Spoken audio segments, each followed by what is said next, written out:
Good afternoon and welcome to General Chemistry 2 Laboratory. This week we are talking about electrochemistry and we'll be using voltaic cells to perform our experiment.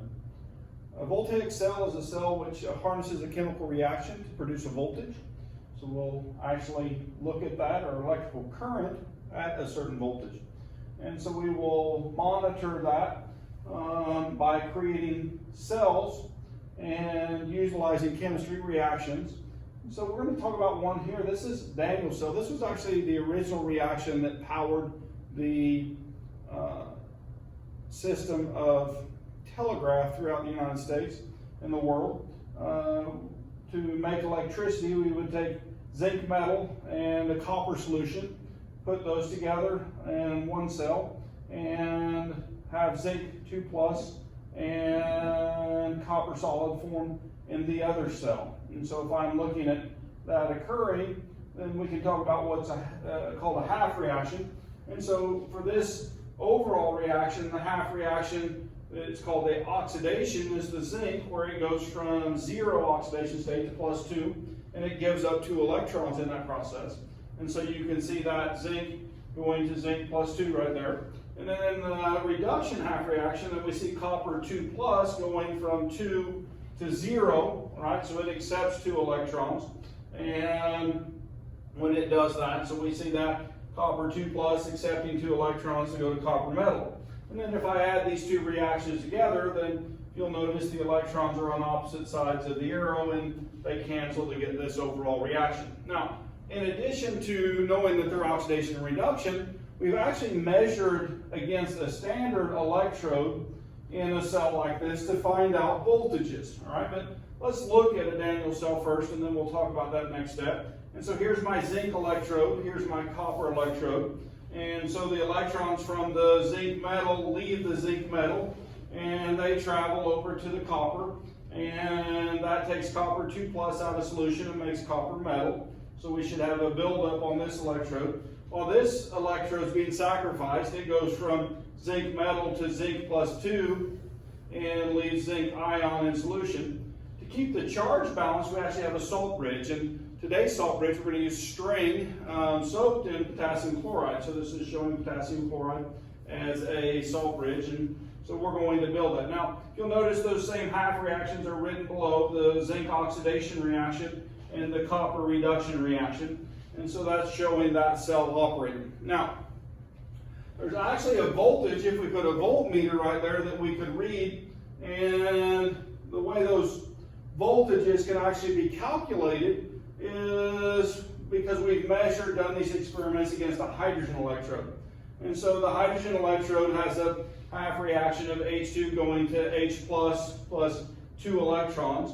And so this has actually been defined as 0 volts. And so that reaction going either direction is what we measure all other potentials against. And so if I set up a cell like the Daniel cell we looked at a second ago, then here we have that zinc electrode, all right, in an acidic solution, 1 molar, and we have our hydrogen electrode over here, and so we're pushing hydrogen gas down on the electrode surface. But actually the chemistry that's happening is our acid is coming together with 2 electrons to make hydrogen gas. So that's produced +2 water.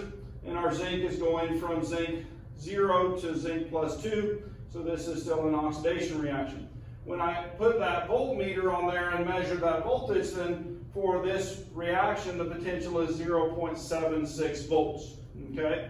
Now, in fact, we've done this experiment for many metals, and if you look at Appendix I in your textbook, then these are standard reduction potentials. And so we're going to use a few of those in this experiment to actually look at reactions and predict what the voltages should be if they were standard state conditions. And so this is showing all of the reactions in a reduction form, okay? And then if you'll notice that over here there's voltages associated with them, and -3, -0.7, -0.4, 0, +0.3, plus 0.12, and so on. And so we see those voltages change. You notice the 0 one is that same hydrogen reaction we looked at on a previous page.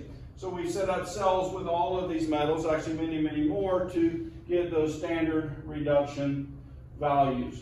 All right. So your lab asks you to do a pre-lab calculation, and the process you're supposed to fill in this table, which is in the lab handout. And so this first example shows us where we have a copper half reaction written in the reduction form, 2 plus going to 0, and then the zinc reaction, 2 plus going to 0.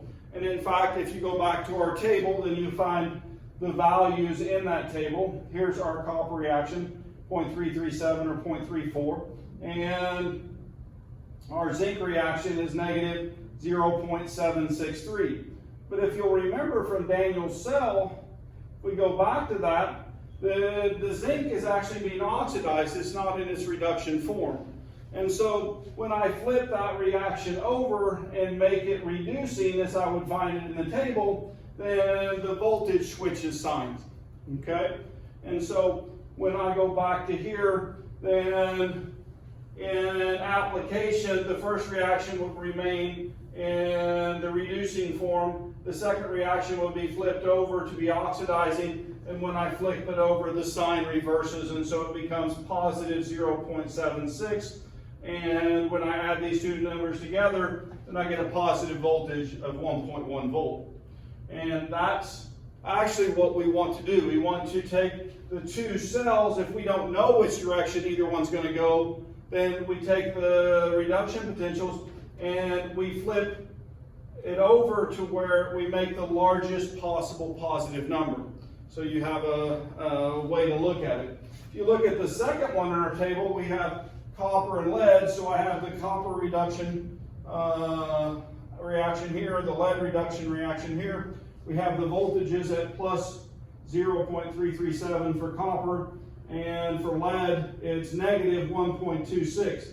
So to make the largest positive number, when I add these two numbers together, if I flip the lead reaction and make that positive, all right?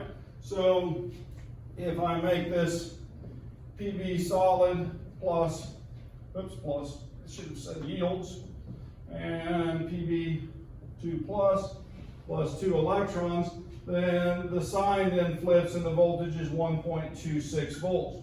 And so we'll take that out, and then if we add these two reactions together, we get the overall reaction, Cu2 plus lead solid yields Pb2 plus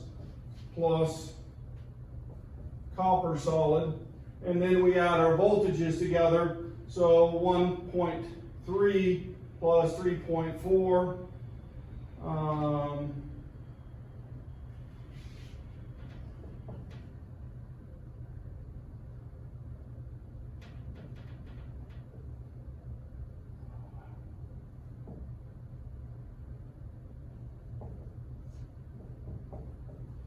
and we get 1.64 volts for the cell E cell 0. And so that's what we would find for this second case. So I want you to write in the half reactions, and then I want you to write in the E zeros, and then I want you to find that E0 for the cell for that, the combination of those two reactions. So practice that a little bit, try to get that table filled in before you come to lab. And we're actually going to use those numbers later on in the experiment because we're going to find a cell potential. And when we find the cell potential, it's the potential difference in volts between the electrodes of the two chemical cells. And there's things that affect that. There's actually a mathematical equation that we can look at to manipulate to find, well, concentration, for example. And so anyway, positive value for cell potentials is always a spontaneous reaction. If I want to go the other way, I can just have to put the voltage in. It's called a battery charger. And so that puts voltage in to push a cell potential backwards and up the energy hill so that we can use the positive spontaneous reaction to talk on the phone or whatever that may be. So anyway, the standard cell potential is the potential difference in volts between electrodes of an electrochemical cell when all concentrations of solutes are 1 molar, all partial pressure of gases are at 1 atmosphere, and the temperature is at 25 degrees C.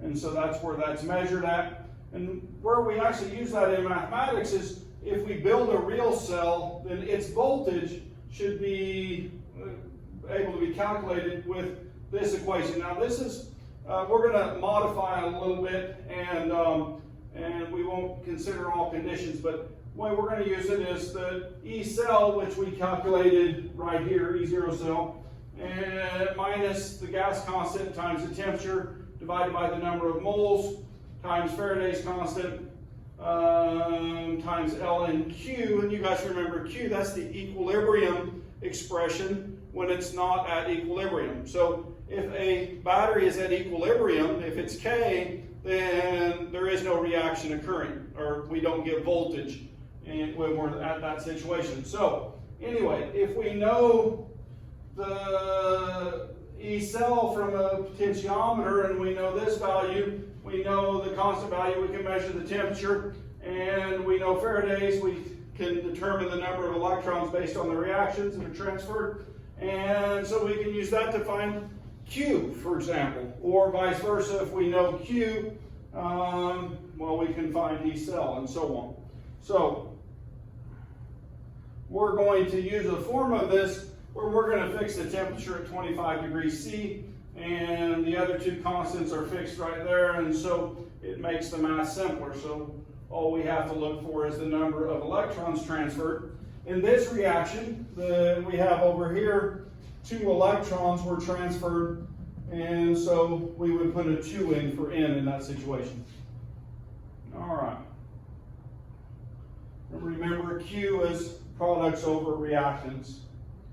All right, so this is just a mathematical problem that gives an example for Daniel's cell. So here we have our zinc plus copper 2 plus going to zinc 2 plus copper again. The products over reactants, remember solids fall out of this, so I have Cu2 plus, right, over, Zn2 plus over Cu2 plus. And so if I'm looking at that, it's shown right here, that's Q. And then the question says, what is the cell potential for Daniel's cell when the zinc concentration is 10 times the copper concentration? So if you look, I did a substitution right here. I took the zinc concentration and I plugged in 10 times the copper. And so if we make this 1, and then this would be 10, and so we could have a value of 10, and that makes the math simplified. And then to find E0, I did the same thing that we saw before. The copper reduction potential is 0.34. The zinc oxidation potential is 0.76. Add those together, the value is 1.1. And so anyway, 2 electrons transferred. And so I would plug in the 2 and the value for Q and the value for E cell. And then I would evaluate that.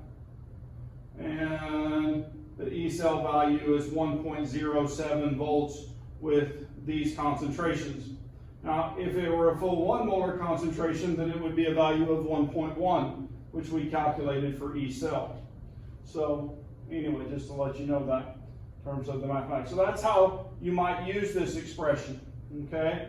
And so if I'm looking at that, then this is just looking at that Nernst equation from a cell potential. And so if I'm looking at this, I have a sodium hydroxide cell and an HCl cell, and I have a hydrogen in either one of those.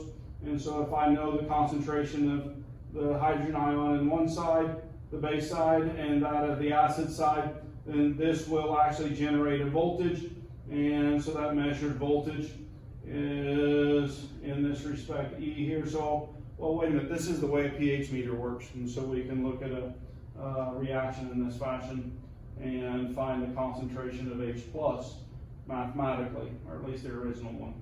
So for you guys today, this experiment, you'll prepare a copper lead voltaic cell and measure potential, and test 2 voltaic cells that use unknown metals and see if you can identify the metals based on the voltage that was produced, and then prepare a copper concentration cell and observe and measure its potential.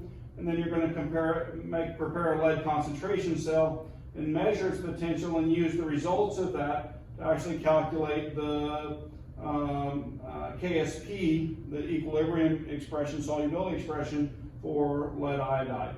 And so this is our goal for today. So that nurse equation will show up and we'll get to practice it a little bit. And if you need help, don't hesitate to ask, because it's first time, it's kind of confusing how to put that together.